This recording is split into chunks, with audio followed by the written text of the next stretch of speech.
We're delighted to swear in our next Director of National Intelligence, Tulsi Gabbard. Most of you know Tulsi. She's a fantastic woman. Tulsi, I want to just congratulate you, your husband, Abraham, your sister, and all of your friends. A lot of friends here. You have a lot of friends. I noticed that, huh? I'm grateful. They were all fighting for you. It worked out very well. Tulsi Gabbard's an American of extraordinary courage and exceptional patriotism. She's devoted her entire life to public service, and I've watched her for years on different shows and everything. I said, she's a woman of great common sense, and, you know, we like the common sense.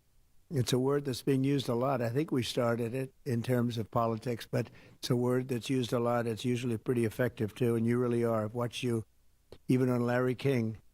You know, you're very young. I don't know how you were Larry King, but you're very young. But you were, and you always had the situation covered properly. At 21 years old, Tulsi became the youngest woman ever elected to the Hawaii State Legislature. After 9/11, she joined the Hawaii Army National Guard and deployed abroad 3 times, and highly respected by everybody. So many people writing in letters saying she was so exceptional even then.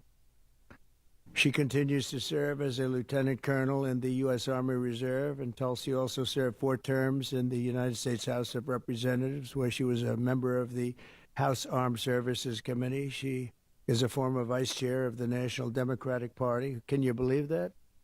And here she is. That's very nice. We have a few of them. But she was never a Democrat. She was, at heart, she was a Republican. I watched her. And was a 2020 Democrat candidate for President of the United States. It's not easy, right? It's not so easy. People think it's easy. It's not easy. Throughout her service, Tulsi has always distinguished herself as a leader of the highest caliber. She's earned the respect and admiration and love of Americans on both sides of the aisle as her profound commitment to the values that keep us free, and she really does have those values as much as anybody. In recent years, Tulsi has been a courageous and often lonely voice speaking out against radical left's attacks on free speech and the dangers of an unelected deep state. And I have to say she was very, very strong for me when I was going through all of the fake news and all of the problems that we had with some very sick people. She was always out there. Before I really knew her as well, she was out there defending me, so I appreciated that, Tulsi. But the threat of a warmongering military-industrial complex and the weaponization of government and governmental people that go out and persecute. They like to persecute people that are innocent. Tulsi herself became a target of that weaponization when she was outrageously placed on a suspected terrorist watch list by the Biden regime. It's a very evil regime after criticizing their appalling abuses of power. And I'm confident that as Director of the National Intelligence, Tulsi will work tirelessly to keep America safe. And she's been doing that her entire career. I think it's going to be a very natural day for you when you walk in. It's just have to keep the way you are. Just stay the way you are. She'll be clear-eyed and she'll be focused on the threat of radical Islamic terrorism and lots of other threats, too, threats from within, and give no quarter to America's foreign enemies. At the same time, I'm entrusting Tulsi with the responsibility of overseeing urgently needed reforms to the U.S. intelligence community to protect the rights and the civil liberties of all Americans. She'll provide the American people with transparency, eliminate corruption, shrink the bloated bureaucracy, and restore honesty, integrity, and trust to the national security state. There's only one thing I can say, that there's nobody like her for this job. This was a very easy one for me. She was recommended by some of the top people in that world. It's a little world, you know. It's a little smart world. It sometimes can be an evil world when the wrong people are there, but we have the right one. She's had so many great recommendations. I would say Pam was right up there with it, Pam Bondi. She had a lot. I didn't need it. I know her a little bit better, and you're doing a fantastic job after about 3 or 4 days, right? You've had a lot of experience, but you've never seen anything like this, Pam. But you're going to do fantastic as the Attorney General, fantastic. So thank you and congratulations. We did this with Pam a few days ago, and this is again my honor. So congratulations to Tulsi, and I think Pam is going to administer the oath, and when she does that, I'll sign your new certificate. Good, thank you. Thank you very much, everybody.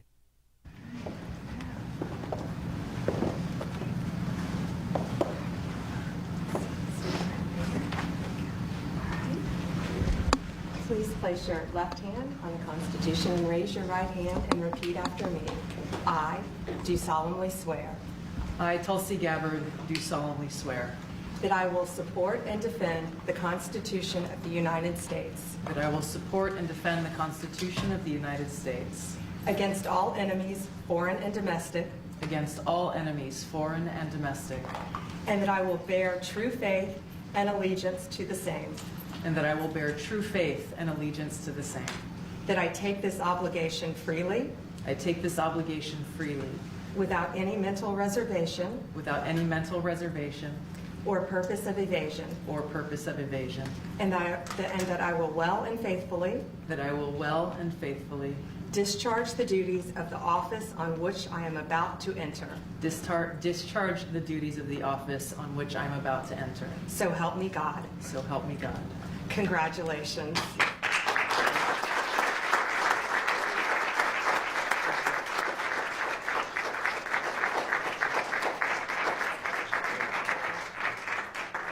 That's great. Thank you very much. It's a big deal. Thank you. Okay. How is the Oval Office looking? A little different look, right? It's the Oval Office. Easy. Okay, we'll get a good one here.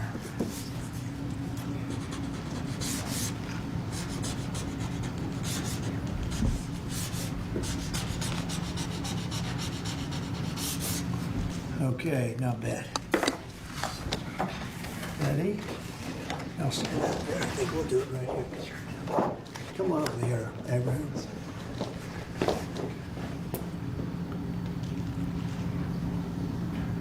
Okay, I'm sure there are no questions. Mr. President,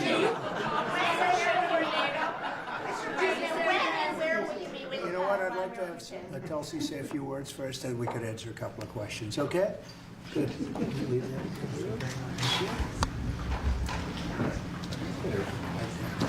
That's good. Mr. President, first and foremost, I just want to say thank you from the bottom of my heart for the trust that you have placed in me to fulfill this critical position as Director of National Intelligence at any time, but specifically during this time.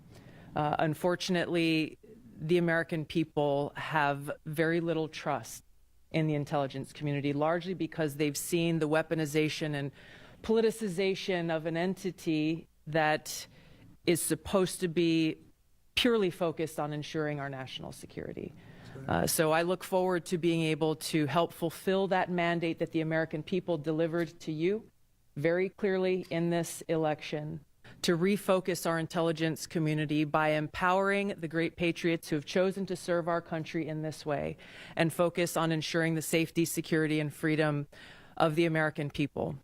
As you've said, Mr. President, this is what I've dedicated my life to, and it is truly humbling to be in this position, to serve in your administration, help to rebuild that trust, and ultimately to keep the American people safe. Last thing I'll mention, that in your National Prayer Breakfast speech, you made a statement about your legacy of wanting to be remembered as a peacemaker.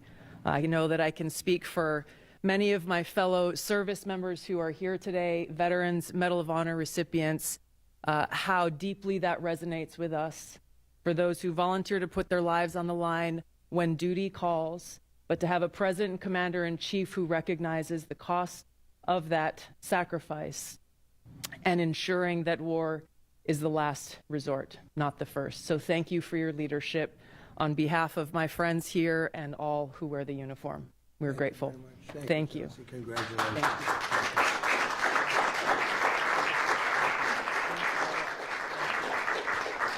Mr. President, when and where did you plan on meeting with Vladimir Putin, and were there any preconditions? No, we had a great call, and it lasted for a long time, over an hour this morning. I also had with President Zelensky a very good call after that. And I think we're on the way to getting peace. I think President Putin wants peace, and President Zelensky wants peace, and I want peace. I just want to see people stop getting killed.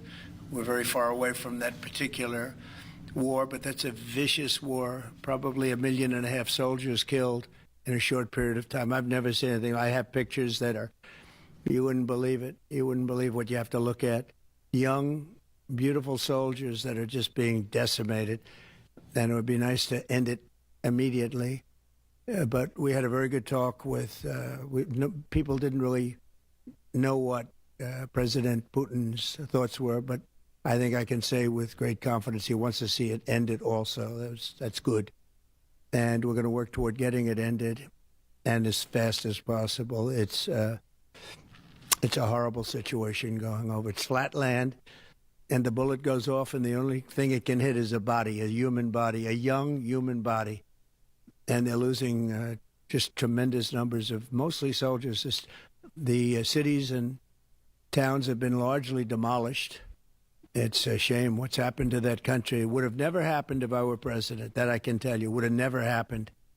It's to look at that. And October 7th would have never happened either, by the way, Middle East. But we'll get it. I think we'll get it. We'll get something done. We're going to be meeting.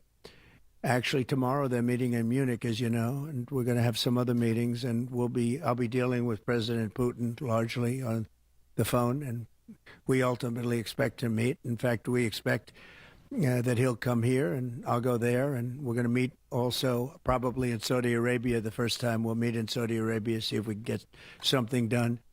But we want to end that war. That war is a disaster. It's a really bloody, horrible war. You said with Saudi Arabia, the first meeting will happen. I think so. We think we're going to probably meet in Saudi Arabia, the first meeting. Hasn't been set, but not too distant future. Will you also be part of that meeting? We both understand, we know the Crown Prince, and I think it'd be a very good place to meet. It sounds like that would just be a meeting between you and Putin and perhaps the Crown Prince, but not President Zelensky. Probably we'll have a first meeting, and then we'll see what we can do about the second meeting. Commit to go to Ukraine? What about Ukraine? Did you commit to go to Ukraine? No, I haven't. I haven't committed to go to Ukraine. I would think about going. Yeah, I'd think about it. No problem. You say today, Mr. President, that if they receive your vision, what is your plan to end this war? Like today, Secretary... Well, I'm not going to tell you my plan. I can just tell you we've made a lot of progress. This should have been done by Biden, not by me, because this has been going on for now a long time, years. And it should have been done by Biden. Just like the young gentleman that I brought home yesterday after 2 weeks. We worked on it for 2 weeks. He was a fine man, and he was in there for 3.5, almost 4 years. And they weren't able to do a thing, and I got him out. And as you know, I didn't pay $6 billion. I didn't pay anything. We did a trade. And we did a good job. We got him out in 2 weeks. It should have been out years ago. It really should have been out years ago. Propose NATO membership for Ukraine? I don't think it's practical to have it, personally. I know that our new Secretary of Defense, who's excellent, Pete, made a statement today saying that he thinks it's unlikely or impractical. I think probably that's true. I think long before President Putin, they said there's no way they'd allow that.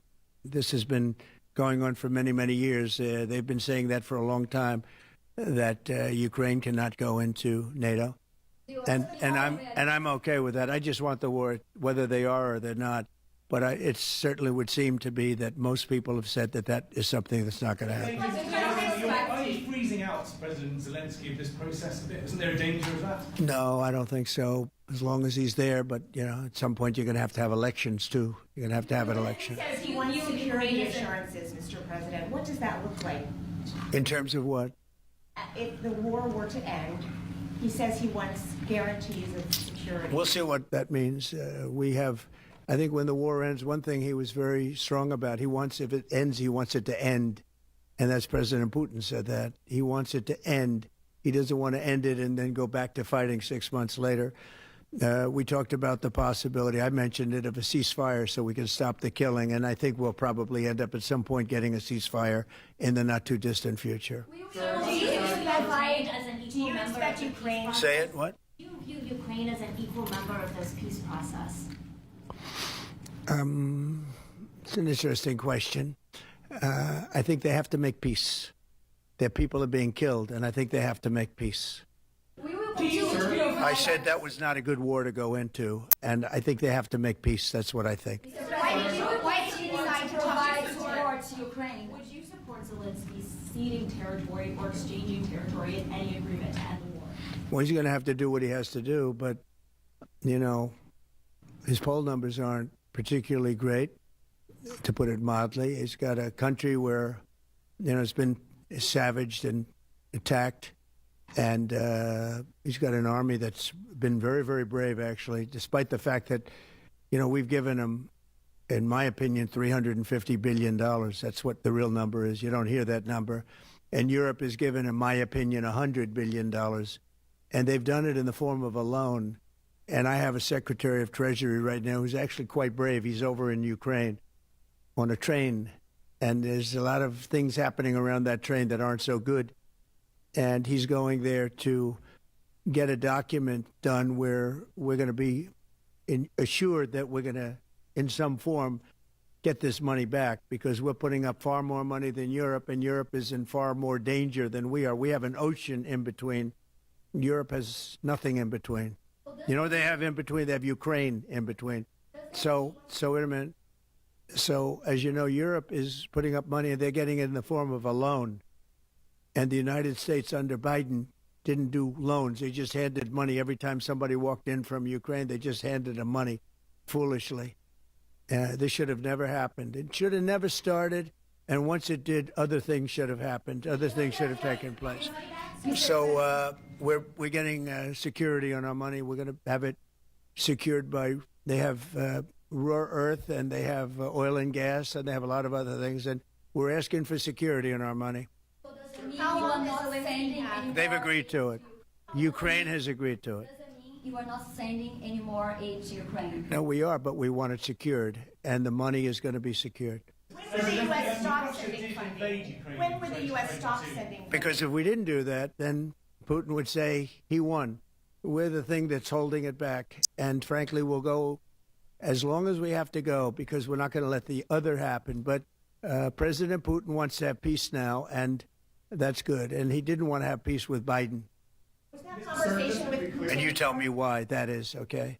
That conversation with Putin to start these negotiations part of the deal to bring Fogel home? No, but it was a nice thing that he allowed Mark Fogel to leave. In fact, Mark wasn't feeling well, but he was all of a sudden about 2 weeks ago, he started being treated very nicely. He said they took him out for haircuts. They took him out. They helped him out a little bit and made him feel better, made him look better.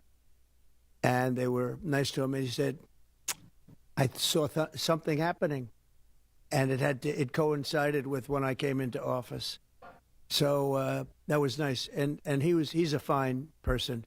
He was so happy to be out. He was there for 3.5 years plus. And he shouldn't have been there at all. They should have had him out much faster than that. Wait, go ahead, please. Sorry, sir, just to be clear, do you see any future in which Ukraine returns to its pre-2014 borders? Well, I think Pete said today that that's unlikely, right? It certainly would seem to be unlikely. They took a lot of land, and they fought for that land, and they lost a lot of soldiers. But it would just seem to me, and I'm not making an opinion on it, but I've read a lot on it, and a lot of people think that that's unlikely. Some of it will come back. I think some of it will come back. Yeah, some of that land will come back. Who are you with? Yeah. AFP.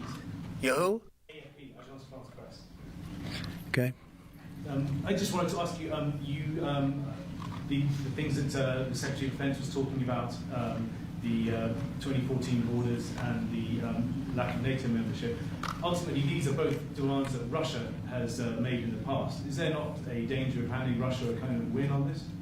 Well, Do you believe Zelensky will Well, I think that if you look at the war, the way the war is going, you'll have to make your own determination. I'm just here to try and get peace. I don't care so much about anything other than I want to stop having millions of people killed. Last night, you know, Kiev got hit very, very hard. I want to see people stop getting killed. That war is ridiculous. It should have never happened, and it would have never happened. Yeah, a couple of more questions. Are you planning to sign? Are you planning to sign an executive order on reciprocal tariffs, sir? Yes, I am. In fact, I may do it today, and if I do it today, I could almost do it right now. Would you like me to talk about it now? I don't want to take anything away from this young lady's day, because this is her day, and I may do it later on, or I may do it tomorrow morning, but we'll be signing reciprocal tariffs. The world has taken advantage of the United States for many years. They've charged us massive tariffs that we haven't charged them. And as you know, I just did something on steel and aluminum, 25%. And that'll go up at some point, but 25%, which will level the playing field quite a bit. I did it previously, 50%, and Obama was very weak, and Biden was even weaker on steel. The steel was just absolutely, it really started with Obama. The world really took advantage of us, and then that morphed into Biden. And what they did was he was so worried about trying to attack his political opponent that he didn't know what he was doing with respect to countries taking advantage. He should have looked at the countries, both friend and foe, taking advantage of us. So we're going to be doing reciprocal tariffs, which is whatever they charge, we charge, very simply. But we're going to be... Considering exemption, talk about widespread fraud and abuse. Oh, yeah, tremendous fraud. There's tremendous fraud. And it's hard to believe that you can have that kind of fraud. You're talking about are you talking about what? Wait. Which are you talking? You're talking about with regard to all of the investigations that are going on about this stupidity. What we're going to do is tomorrow I'm having a news conference. I'm going to read to you some of the names that hundreds of millions and even billions of dollars have been given to. And if you tell me that we should be giving money to those things, those entities, I think you'll probably have to leave as a reporter because you're not very talented. When you look at the kind of money, billions and billions of dollars being thrown away illegally, and there's no chance. I mean, I say it in front of our attorney general. There's no chance that there's not kickbacks or something going on. When you give millions and millions of dollars to somebody that stands to look at something for 15 minutes and walks away with millions of dollars, that money's coming back in some form. And that's only one form of corruption. The biggest thing is what they do to our country. They're taking massive amounts of money and spending it on items. I went through a list of 200 expenditures that were made, and I found 3 that looked like they were reasonable. Okay, 3. And we'll be talking about that tomorrow. We have a lot of stuff. And I want to commend Elon because he's done he doesn't need this. You know, he's abused by you people every day.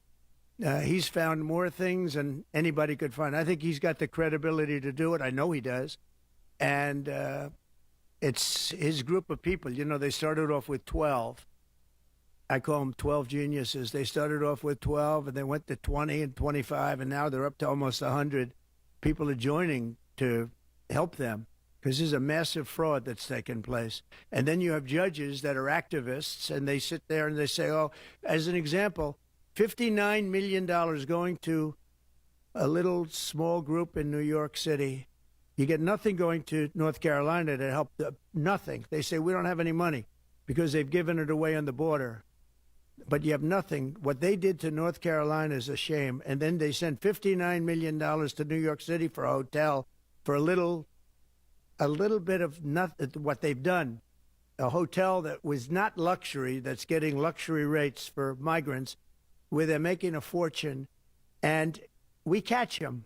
But a judge says, well, even though it may be a fraud, you have to send the money in anyway. Send the money. I said, wait a minute.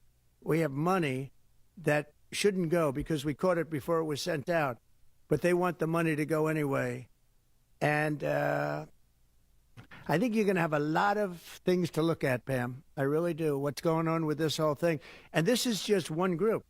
We haven't talked about Department of Education. We haven't talked about the military. We haven't talked about a lot of things that are very big.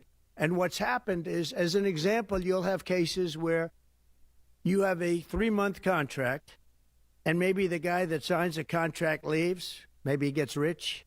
All of a sudden he leaves for that reason. But you have a 3-month contract, and maybe he leaves. So the contract is sitting there, and the people signing the checks don't know it's 3 months, and it goes on for years.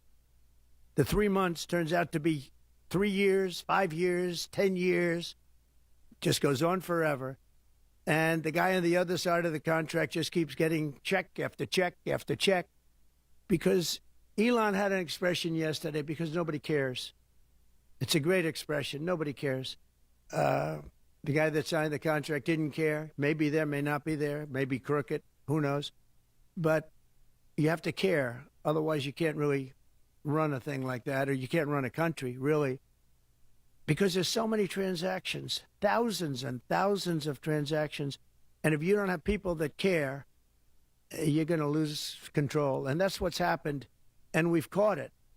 Now, what we caught is billions and billions of dollars, but it's a tiny fraction of the real number. Because you can never catch the real number, because people have gotten away with tremendous amounts of money. But I said we have to make our government smaller, more efficient, more effective, and a lot less expensive.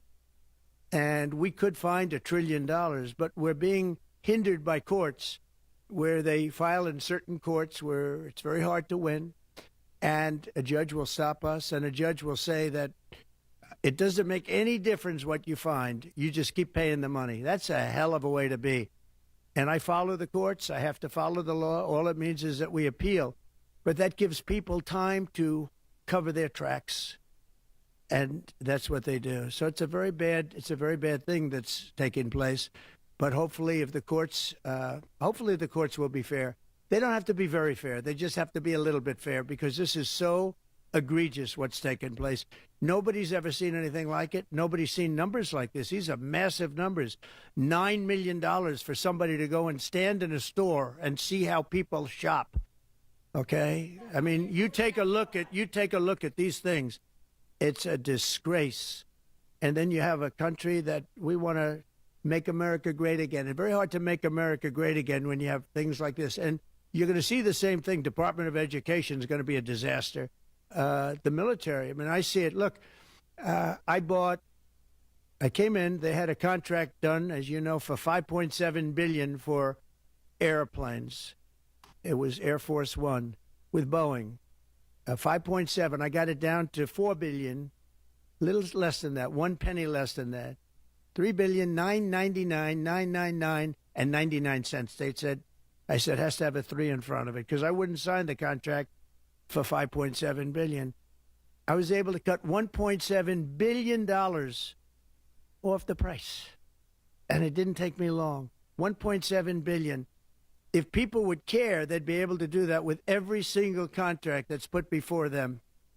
And we wouldn't have deficits, would have nothing but a tremendously low-taxed, wonderful country. But they have to care.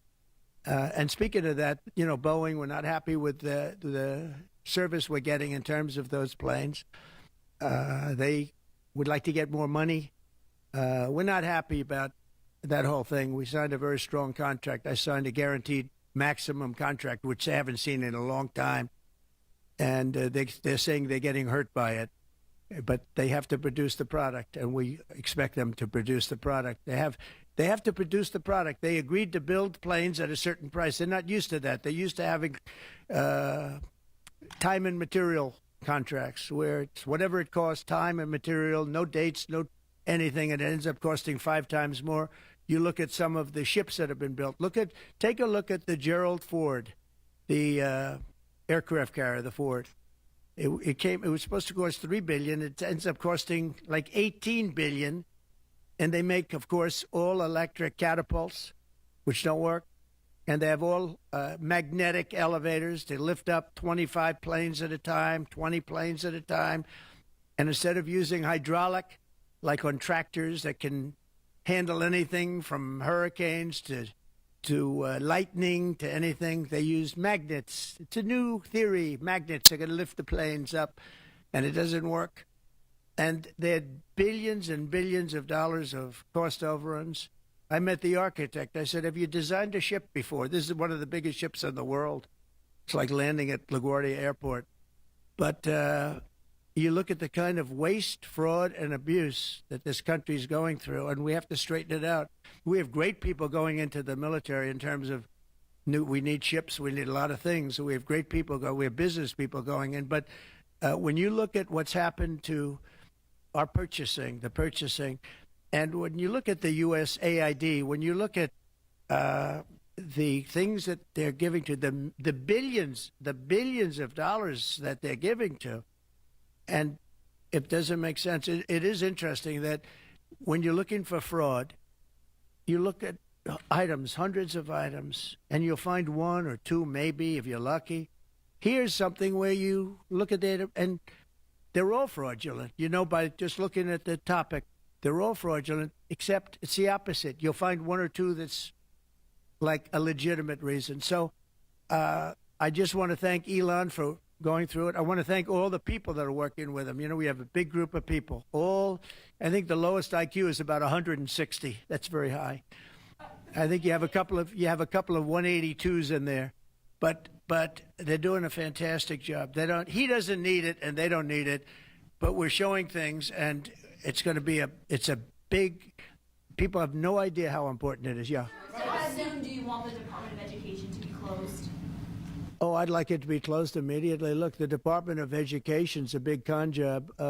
We're ranked, so they rank the top 40 countries in the world. We're ranked number 40th. But we're ranked number 1 in one department, cost per pupil. So we spend more per pupil than any other country in the world, but we're ranked number 40. We've been between 38 and 40. The last time I looked, it was 38, and then I looked 2 days ago, it came out the new list. It came out at number 40, so we're ranked 40. Norway, Denmark, Sweden, I hate to say it, China, as big as it is, it's ranked in the top 5. And that's a primary competitor.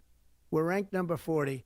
So if we're ranked number 40, that means something's really wrong, right? And I say send it back to Iowa, to Idaho, to Colorado. Send it back to places that, and there are a lot of Indiana. You have a great new governor. You have a great senator that Jim Banks just got elected. You got great people. I'll tell you what, Indiana's going to be fantastic. We probably have 35, maybe 37 states that will do as well as Denmark, Norway, Finland, Sweden. They'll be just as good. Then you have the ones that we all know about. It'll be the same story. But you know what? Even they will be good. Because you look at New York, you give it to Westchester County, you give it to Long Island, you give it to Nassau County, you give it to Suffolk County. Same thing you go out to, and you give it to upstate New York. So you'd have 4 or 5 sections. You give it to Manhattan. Manhattan's a little bit tougher for some reason. I don't know why it would be tougher, but it is. You give to California, and you go to various areas outside of Los Angeles, and you might have 6 or 7 different subgroups. But generally, like if you go to Iowa, you give it to Iowa. You don't have subgroups, you have Iowa. And other places that do a good job. If they do a good job, they're going to do a great job in education. Those places will be every bit as good as the various countries that do so well. All the time, it's the same countries that are doing well. And so we have a Department of Education where people from Washington, D.C., who in many cases don't care about the kids out in the country. They don't care about the farms and the farmer's daughter and the farmer's sons. We have a massive bureaucracy in Washington, D.C. We have buildings that are all over the city. Department of Education. I never said Department of Education's on all these buildings. By the way, nobody shows up to work because they're all working at home. You know, quote, working at home. They're not working at home. And a lot of them have second jobs. And that's the other thing that Elon Musk is looking at. How many of these people are getting checks, working at home, but they're not working because they have second jobs and even third jobs? You're going to find a lot of them. And those people are going to be fired because we have to make our government smaller. All right, one more question. Yeah, Jennifer, go ahead. Nice to see you. Thank you, sir. 2 questions, one on Ukraine again, and then another one on the Kennedy Center. Do you think that as far as your negotiating tactics go, did Pete take away some of your negotiating abilities with Putin by taking Ukraine's sovereign integrity off the table, by taking... No, I haven't done that. I'm backing Ukraine. I'm backing Ukraine. Don't say that. I'm approving, but I do want security for our money. You know, Europe is getting security. You know that, right? They're giving their money in the form of a loan. Nobody knows that. And why are we at 350 billion and Europe, which doesn't separate with an ocean like we do, we have a little thing called an ocean in between. Why is it that Europe is paying 200 billion less than us to help Ukraine? Very similar size. If you add up all the European countries, it's a little bit smaller than the U.S. in terms of the economy. Why is it that they're not paying the kind of numbers that they should be paying?